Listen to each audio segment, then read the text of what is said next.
প্রায় 7 মাস ধরে ক্রাউড ফান্ডিংটা করছি। ওই স্পাইনাল মাসকুলার অ্যাট্রফি নামে একটা রেয়ার ডিজিজ আপনার আমরা প্রায় 8 কোটি টাকার মতো ডোনেশনে ইঞ্জেকশন লাগে এটা কি স্পাইনাল মাসকুলার অ্যাট্রফি না একটু সাপোর্ট করবেন না আমার বিজনেস।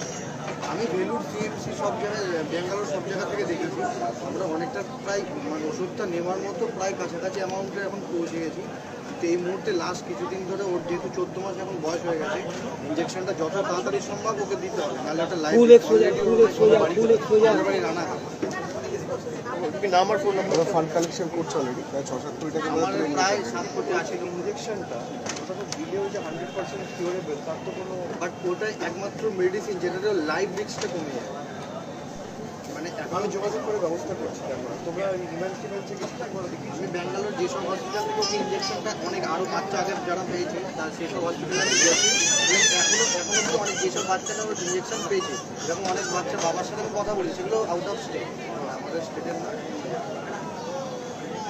বিভিন্ন সেলিব্রিটিরা ফান্ডিং করছে মানে প্রচারের মাধ্যমে। বাট আপনি যদি একটা ভিডিও বার্তা অন্তত একটু যদি মানুষের কাছে করে দেন, কেন যেহেতু ফান্ডিংটা অনেকটা ইউজ অ্যামাউন্ট, আমি কোনো সময় যেন প্রেসারেশন ওদের 8 কোটি টাকার মতো ওদের 16 কোটি টাকা বলেছে এখানে আমাদের 8 কোটি টাকা ব্যাঙ্গালোরে বললেই তো ওটা 8 কোটি 70 লাখ টাকা বলেছে না। অ্যাকচুয়ালি ওটা মানে এক ইনস্টলমেন্টে দিতে হয়। ফার্স্ট ইনস্টলমেন্টে $1 মিলিয়ন হলে পরে ওরা দিয়ে দেয়, যেটা যা ইন্ডিয়ান কারেন্সিতে যা ভ্যালু থাকবে তাই। তো এখনও অবধি আমাদের যা ভ্যালু আছে আর যেটাতে আমরা ইম্প্যাক্টের মাধ্যমে করছি তো ওদেরও কিছু চার্জ আছে ওগুলো থাকবে।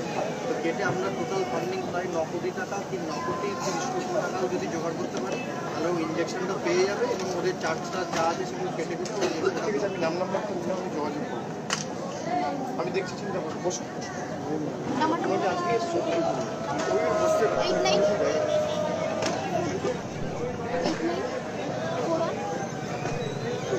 বসো, আমি যোগাযোগ করবো।